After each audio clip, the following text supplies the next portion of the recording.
Hello students, देखिए हमारा जो चैप्टर चल रहा है वो 5 का 5.2 में एक्सरसाइज चल रही है और लास्ट का क्वेश्चन आज क्वेश्चन नंबर ये है आपका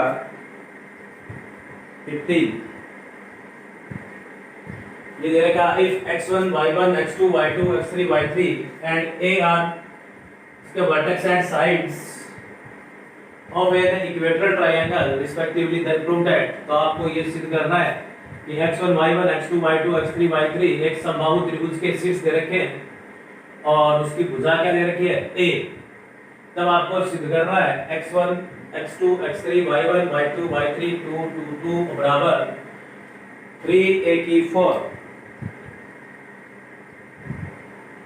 इसके ऊपर होल स्क्वायर है 3a की 4। देखिए समबाहु त्रिभुज की भुजा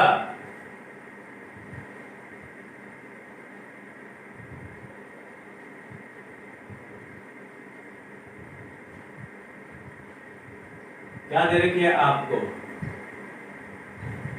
तो साइड ऑफ इक्वेटोरियल ट्रायंगल क्या दे रखी है, इक्वेटोरियल ट्रायंगल की साइड आपको दे रखी है a।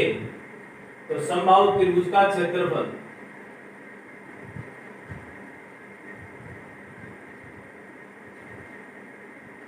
समबाहु त्रिभुज का क्षेत्रफल क्या होता है, एरिया ऑफ इक्वेटोरियल ट्रायंगल क्या होता है भाई, क्षेत्रफल डेल्टा बराबर अंडर रूट 3/4 a स्क्वायर। समबाहु त्रिभुज का क्षेत्रफल क्या होता है, डेल्टा बराबर यानी एरिया ऑफ इक्वेटोरियल ट्रायंगल बराबर अंडर रूट 3/4 a स्क्वायर। अब देखिए इसके बाद दोनों तरफ स्क्वायर कर दूं, बोथ साइड स्क्वायर है।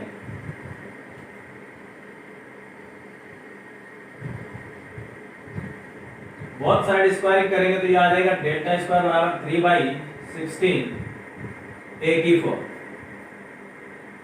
इसमें कोई इक्वेशन दे देता हूं मैं। अब देखिए समबाहु त्रिभुज के जो शीर्ष दे रखे हैं, मेरे को ये दे रखे हैं x1 x2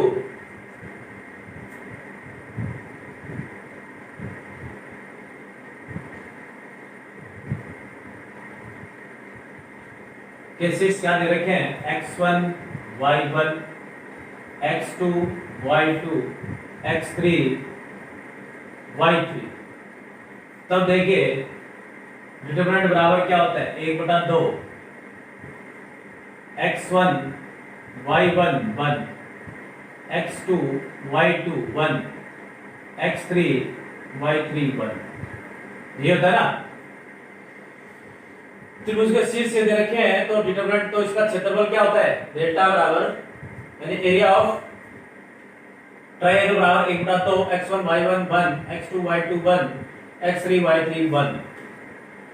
अब देखिए यहां से, अब देखिए इसमें प्रूवमेंट के अंदर तो ये चीज आ रही है, लेकिन यहाँ पर हमारे पास 1 1 की जगह हमारे पास में यहाँ पे क्या आ रहा है 2 2 है ना। तो मैं क्या करता हूं, ये हमारे पास C3 है, इस C3 को क्या कर दूं, 2 से मल्टीप्लाई कर दूं।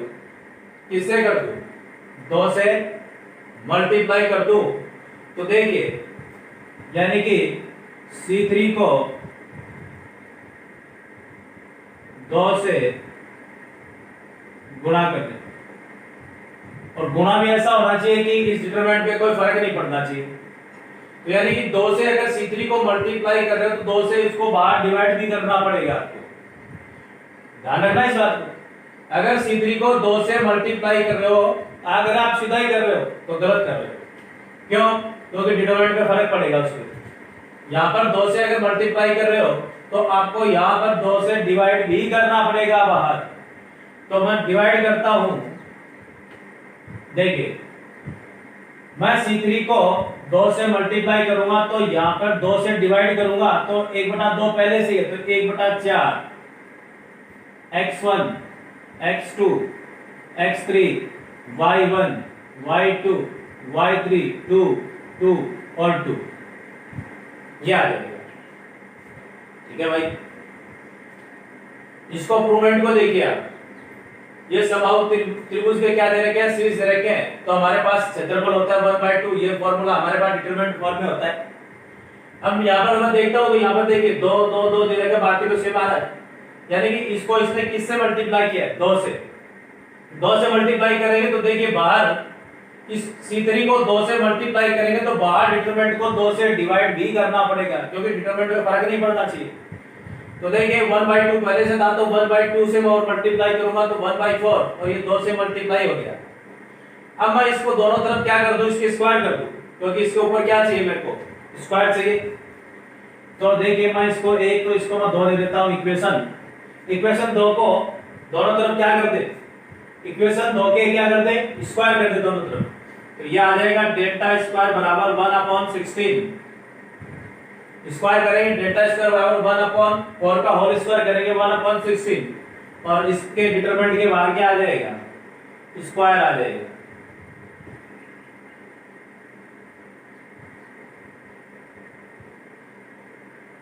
ये आ गया मेरे पास में 3। अब देखिए यहां से इक्वेशन फर्स्ट और थर्ड से ये मेरे पास में डेल्टा स्क्वायर की वैल्यू आ गई, और ये डेल्टा स्क्वायर की वैल्यू है, तो इन डेल्टा स्क्वायर की वैल्यू को यहां पुट कर दे समीकरण 1 से। तो देखिए इक्वेशन फर्स्ट एंड थर्ड से मैं एक बार समझा देता हूं, मिटाऊंगा इसको। ये देखिए क्वेश्चन क्या कहता है कि x1 y1 x2 y2 x3 y3 ये आपको समबाहु त्रिभुज के शीर्ष दे रखे हैं, यानी इक्वेटर ट्रायंगल के वर्टेक्स दे रखे हैं आपको, और उसकी साइड दे रखी a। तब आपसे पूछा उसने कि प्रूव करो उस चीज को कि x1 x2 x3 y1 y2 y3 2 2 2 बराबर क्या आ जाए, 3a की 4 आ जाए। तो हम जानते हैं कि ये चीज तो दे रखी है हमको, समबाहु त्रिभुज की साइड दे रखी है हमको क्या, a। तो समबाहु त्रिभुज का क्षेत्रफल भी हम जानते हैं क्या होता है, तो समबाहु त्रिभुज का क्षेत्रफल क्या होता है, √3/4 a स्क्वायर। इसका रूट उठाने के लिए मैंने क्या कर दिया, दोनों तरफ डेल्टा, इसको दोनों तरफ क्या कर दिया, स्क्वायर कर दिया। इसका रूट उठाने के लिए मैंने क्या किया, स्क्वायर कर दिया, तो ये हो जाएगा 3/16 a की 4। ठीक है। अब देखिए इसमें जो 6 दे रखे हैं उससे हम डिटरमिनेंट बना दिया, इसके जो वर्टेक्स दे रखे हैं उससे हमने क्या बना दिया, डिटरमिनेंट बना लिया, यानी कि डिटरमिनेंट वर्टेक्स के एरिया हमारे पास में क्या होता है, यानी कि ट्रायंगल का जो एरिया हमने पीछे पढ़ा है क्या होता है, 1/2 x1 y1 1 x2 y2 1 x3 y3 1। ठीक है। अब देखिए इतना होने के बाद में ये जो प्रूव करा रहा है वो चीज देखिए आप, ये चीज तो हमारे पास में बराबर आ रही है, लेकिन हमारे पास में 1 1 1 की जगह क्या आ रहा है, 2 2 2 आ रहा है। तो यानी कि C3 में ये चेंजमेंट हो रहा है, तो C3 हमारे पास में 1 1 है, तो मैं C3 को क्या कर दूं, C3 को 2 से मल्टीप्लाई कर दे। ऐसा मल्टीप्लाई करना है कि उसपे डिटरमिनेंट में कोई फर्क नहीं पड़ना चाहिए। तो इसको 2 से मल्टीप्लाई यहाँ पे करेंगे तो 2 से उसको डिवाइड भी करेंगे, समझ में आ गई बात। तो 2 से डिवाइड करेंगे तो डिटरमिनेंट में 2 से डिवाइड करेंगे और 2 से मल्टीप्लाई करेंगे तो डिटरमिनेंट में कोई फर्क नहीं पड़ेगा। 2 से डिवाइड करेंगे तो 1/2 पहले से था तो 1/4 हो गया, ये 2 2 अंदर पहुंच गया C3 में, समझ में आ गई। अब यहाँ पे देखिए ये क्या दे रखा है, इसका स्क्वायर क्या करना है, स्क्वायर लाना है, ये चीज तो आ गई मेरे पास में। अब इसके क्या करना है, दोनों तरफ स्क्वायर कर दो, क्या कर दो, स्क्वायर कर दो। स्क्वायर करेंगे तो ये चीज मेरे पास में आ गई। अब देखिए ये चीज मेरे पास में आएगी तो इक्वेशन फर्स्ट एंड थर्ड से देखिए, इक्वेशन फर्स्ट एंड थर्ड से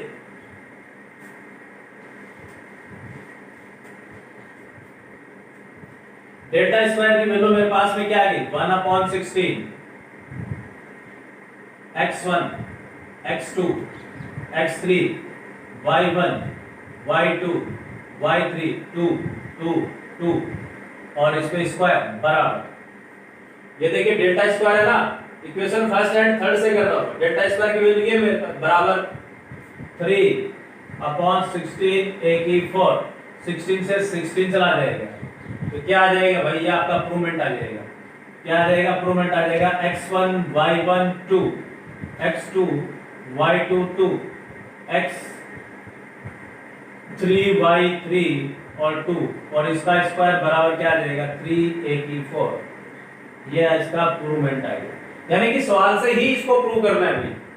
जो क्वेश्चन दे रखा है उसी से प्रूव करना है। सिर्फ आपको इसके समबाहु त्रिभुज के क्षेत्रफल के बारे में पता होना चाहिए क्या होता है। तो समबाहु त्रिभुज का क्षेत्रफल क्या होता है? √3/4 a स्क्वायर। डेल्टा यानी कि त्रिभुज का क्षेत्रफल क्या होता है? समबाहु त्रिभुज का क्षेत्रफल क्या होता है? √3/4 a स्क्वायर। फिर इसका स्क्वायर करके इसका रूट हटा दिया और फिर ये जो वर्टेक्स दे रखे हैं आपके पास में जो शीर्ष दे रखे हैं उसे हम त्रिभुज का क्षेत्रफल डिटरमिनेंट फॉर्म में लिख लिया। फिर इसके जो दे रखा है, जो आपको प्रूवमेंट दे रखा है उसके अकॉर्डिंग इसको चला के इसको क्या कर दे? प्रूव कर दे। क्वेश्चन से ही इसका आंसर है।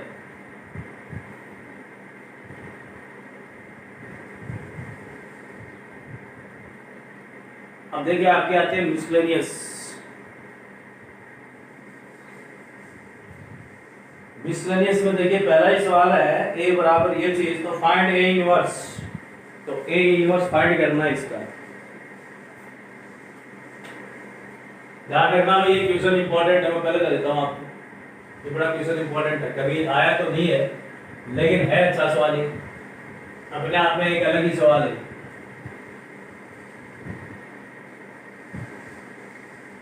ये क्वेश्चन पूरा क्वेश्चन से ही प्रूव हो रहा है। सिर्फ आपको समबाहु त्रिभुज के क्षेत्रफल के बारे में पता होना चाहिए, फिर क्वेश्चन से ही ये क्वेश्चन सॉल्व हो जाएगा। देखिए मिसलेनियस का पहला ही सवाल है, इफ a इक्वल्स टू, भाई कितने सवाल है इसमें? अरे भाई 20 सवाल है, लंबे लंबे सवाल हैं सारे। a बराबर 1 -1 2 3, तो फाइंड a इनवर्स। फाइंड क्या करना है आपको? a इनवर्स फाइंड करना है। तो a इनवर्स फाइंड करने के लिए पहले इसको डिटरमिनेंट में लाएंगे। इसमें लाएंगे डिटरमिनेंट फॉर्म में लाएंगे। तो देखिए a का डिटरमिनेंट बराबर क्या आ जाएगा? 1 -1 2 और 3। तो a का डिटरमिनेंट निकालेंगे तो क्या आ जाएगा? 3 + 2 बराबर 5 not equal to 0। a inverse is exist, यानी कि a इनवर्स का अस्तित्व है। ठीक है? अरे ठीक है कि भाई जोशी, पता नहीं कहाँ रहते हो आप लोग? कभी कबात कर लिया करो यार message.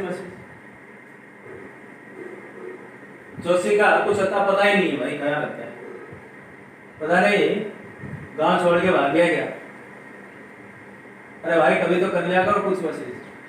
3 + 2 = 5 not equal to 0। a inverse is exist. a inverse का क्या है? अस्तित्व है। तो देखिए अब क्या निकालेंगे? इसके कोफैक्टर निकालेंगे। a इनवर्स के लिए क्या निकालना पड़ेगा? कोफैक्टर निकालना पड़ेगा। तो देखिए कोफैक्टर निकालता हूं मैं। f11 बराबर -1 की पावर 1 + 1। अब मैं देखिए कोफैक्टर निकालूंगा, इस r1 का निकाल रहा हूं मैं। ये गया और ये गया, 3 आ गया, तो यहाँ पे आ जाएगा 3, क्योंकि -1 की पावर 1 + 1 2 पॉजिटिव आ जाएगा 3।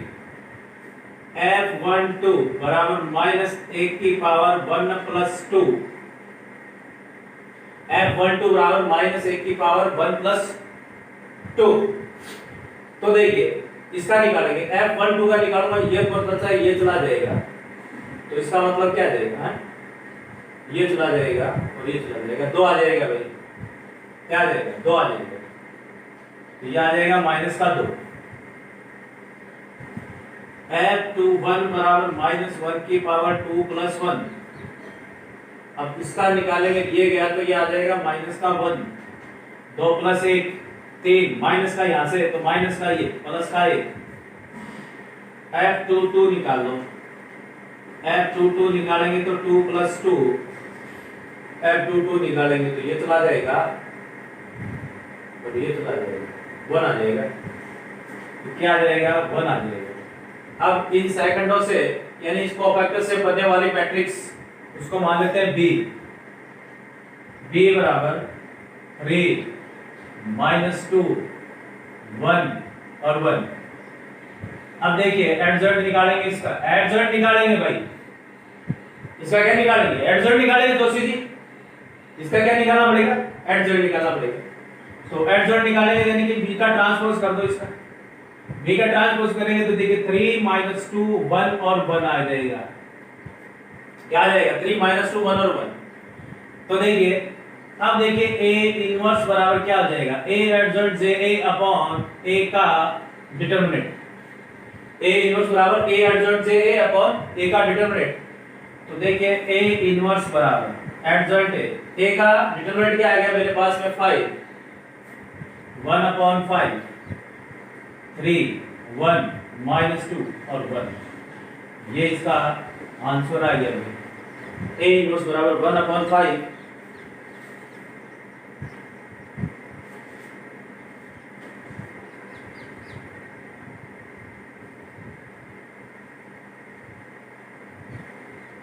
तो ये था आपका क्वेश्चन नंबर 5 फॉर मिसलेनियस का पहला। तो देखिए दूसरा है इसका, देखिए दूसरा क्वेश्चन।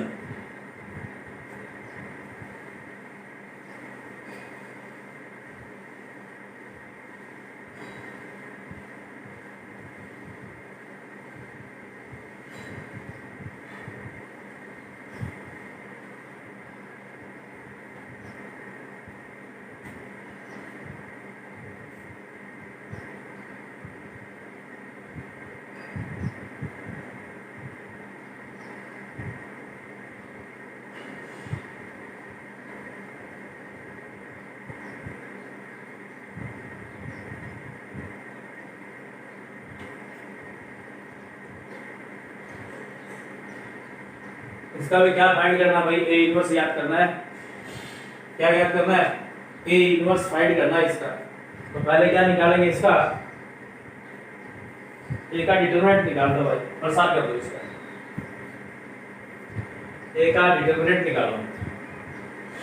ए का डिटरमिनेंट बराबर आ जाएगा 0 1 1 1 0 1 1 1 0। ठीक है भाई। अब ए का डिटरमिनेंट निकालेंगे तो देखिए क्या आ जाएगा, ए का डिटरमिनेंट बराबर 0 लेंगे तो वो तो 0 हो जाएगा, माइनस का 1 लेंगे तो देखिए ये चला जाएगा, ये है -1 लेंगे तो ये चला जाएगा, तो ये चला जाएगा 0 -1 +1 ये लेंगे, ये गया 1, ये 1 आ जाएगा। तो यहाँ से आ जाएगा -1 + 1 2 not equals to 0। A inverse is exist, A inverse का अस्तित्व है। ठीक है भाई। अब क्या निकालते हैं भाई, अब देखिए कमल इसके क्या निकालेंगे हम, कोफैक्टर निकालेंगे। क्या निकालेंगे, कोफैक्टर निकालते हैं। अब कोफैक्टर निकालेंगे तो देखिए साहब क्या निकालते हैं, इसके कोफैक्टर निकालते हैं।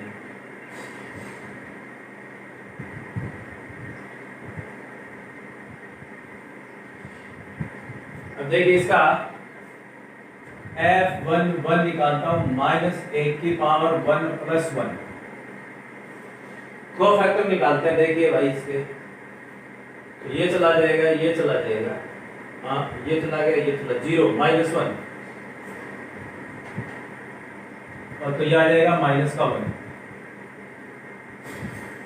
f12 -1 की पावर 1 + 2। तो देखिए साहब ये निकाल देंगे तो ये 0 -1,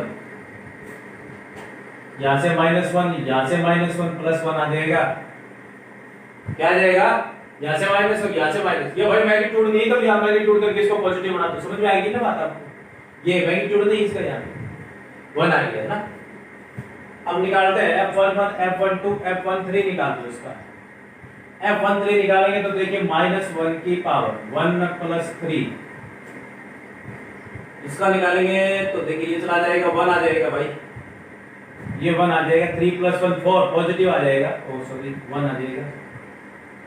अब देखिए f21 निकालते हैं इसका, -1 की पावर 2 + 1, -1 की पावर 2 + 1 ये चला गया और ये चला गया, ये 0 -1 -1 यहाँ से -1, यहाँ से -1 +1, ठीक है। अब निकालते हैं इसका F22 बराबर माइनस ए की पावर 2 प्लस 2। यहाँ से देखिए साहब F22 निकालूंगा तो ये चला गया और ये चला जाएगा, ये जीरो और ये माइनस का 1 आ रहा है, माइनस का 1 2 प्लस 4 माइनस का 1 आ जाएगा। ठीक है भाई, F22 आ गया। F23 निकालेंगे माइनस ए की पावर 2 प्लस 3 यानी कि यहाँ से 5 हो जाएगा, 5 का मतलब माइनस आ जाएगा। और F23 निकाल रहा हूँ मैं, ये चला गया और ये चला जाएगा, 1 आ जाएगा, 0 माइनस का 1 आ जाएगा, माइनस का 1 आ जाएगा, प्लस का 1 हो जाएगा। ठीक है भाई,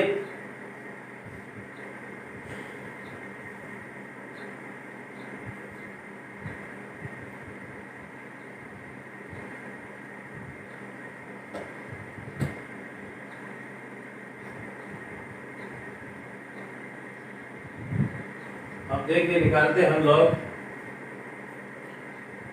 F31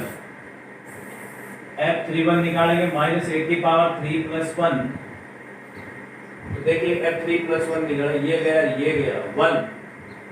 आ जाएगा, प्लस का 1 आ गया, प्लस का 1 आ गया।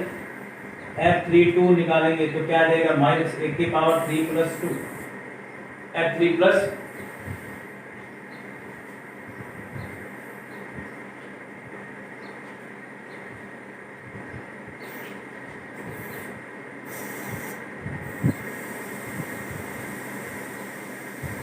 F32 माइनस ए की पावर 3 प्लस 2।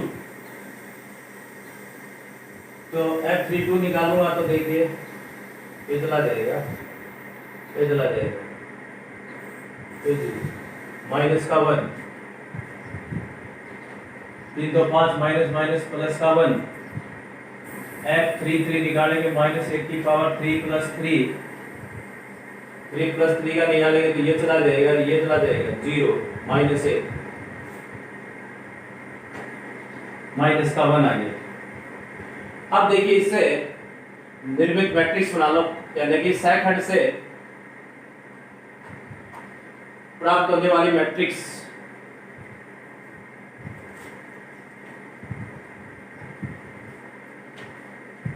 तो सेकंड से प्राप्त होने वाली मैट्रिक्स देखिए क्या आ जाएगी, B बराबर इसका 2 आएगा। ठीक है, तो यह आ जाएगी B बराबर माइनस 1 1 1 1 माइनस 1 1 माइनस 1 1 1 1 माइनस 1। अब देखिए इसका एडजॉइंट निकाल लेते हैं, एडजॉइंट A बराबर B की ट्रांसपोज। तो यह आ जाएगा माइनस 1 1 1 1 माइनस 1 1 1 1 माइनस 1। अब A इनवर्स निकालेंगे तो इसका क्या आ जाएगा भाई, अब A इनवर्स निकाल देते हैं इसका। देखिए A इनवर्स बराबर A adjoint J A upon A का डिटरमिनेंट, A का डिटरमिनेंट 1/2, A का डिटरमिनेंट क्या था 1/2, माइनस 1 1 1 1 माइनस 1 1 1 1 माइनस 1। ये इसका आंसर आ गया भाई क्वेश्चन नंबर 2 का।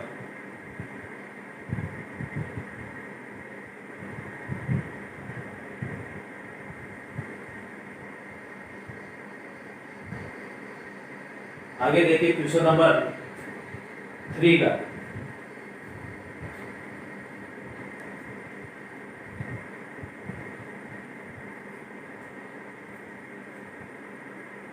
क्वेश्चन नंबर 3 है, इफ मैट्रिक्स ए बराबर ये इज ए सिंगुलर मैट्रिक्स, क्या दे रखी है singular matrix, then find x। यानी कि आपको सिंगुलर मैट्रिक्स दे रखी है और सिंगुलर मैट्रिक्स के लिए मैंने आपको बताया कि क्या निकालना, आपको A का डिटरमिनेंट बराबर क्या हो जाएगा 0। सिंगुलर मैट्रिक्स में क्या हो जाएगा, A का डिटरमिनेंट बराबर 0। क्वेश्चन नंबर 3 है, देखिए ए बराबर आपको दे रखा है 1 minus 2 3 1 2 1 x 2 minus 3 is a singular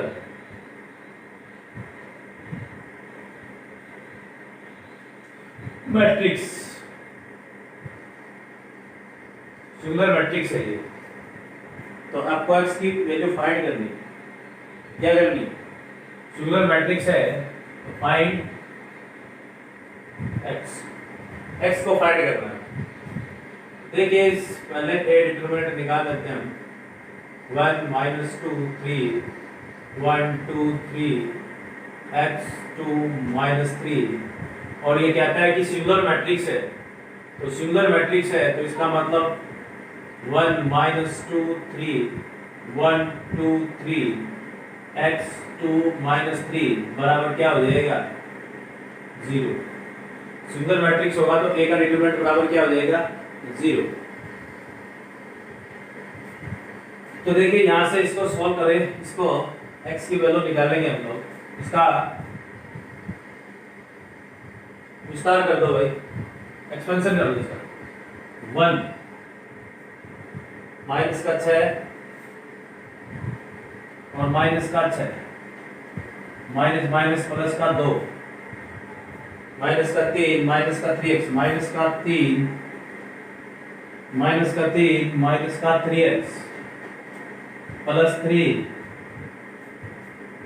2 minus 2x 2 minus 2x बराबर 0। इसको सॉल्व करें तो x की वैल्यू फाइंड होगी।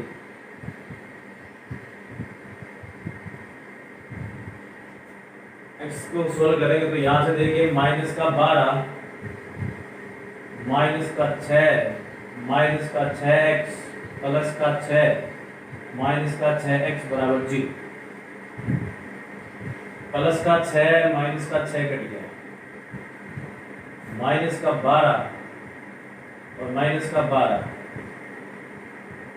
माइनस का 12 x बराबर 0। तो माइनस का 12 x बराबर 12 x बराबर माइनस 1। x बराबर क्या आ जाएगा? माइनस 1। इसका आंसर आ जाएगा।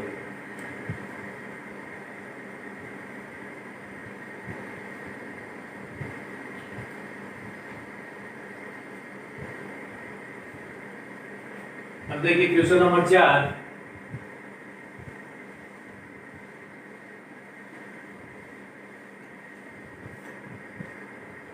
Using Cramer rule to solve the following system equation. 4 में पहला है, देखिए 2x माइनस वाई बराबर 17 और x प्लस 5y बराबर माइनस 8। दूसरा है इसका 3x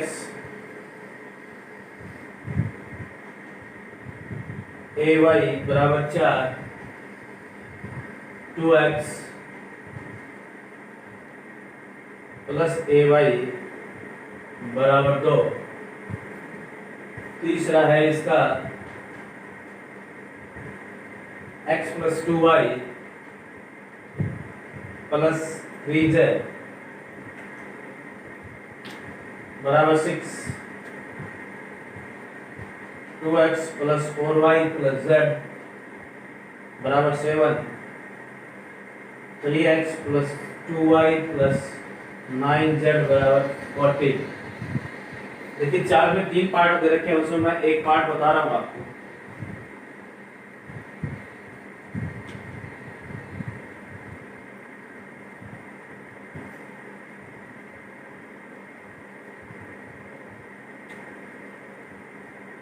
हाँ, ये पहला पार्ट है, ये दूसरा पार्ट है, ये तीसरा पार्ट है। इसका 3 पार्ट है और 3 पार्टों में मैं क्या करता हूँ, इसका सेकंड पार्ट बता देता हूँ।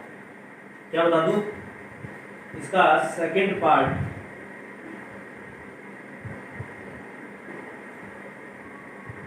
बता देता हूं आपको। देखिए इसका सेकंड पार्ट, तो डेल्टा बराबर क्या आ जाएगा मेरे पास में, डिटरमिनेंट बराबर क्या आ जाएगा, 3a और 2 और a। यहां से देखिए डिटरमिनेंट की वैल्यू निकालेंगे तो 3a माइनस 2a बराबर क्या हो जाएगा, a नॉट इक्वल टू 0। ठीक है भाई, 0 नहीं हुआ। अब डेल्टा 1 निकाल कर देखिए इसका, डेल्टा 1 क्रेमर रूल से इसको निकालना है, ध्यान रखना क्रेमर रूल से। अगर एग्जाम में भी आता तो ये दिखा आएगा कि क्रेमर रूल से इसको प्रूव कीजिए।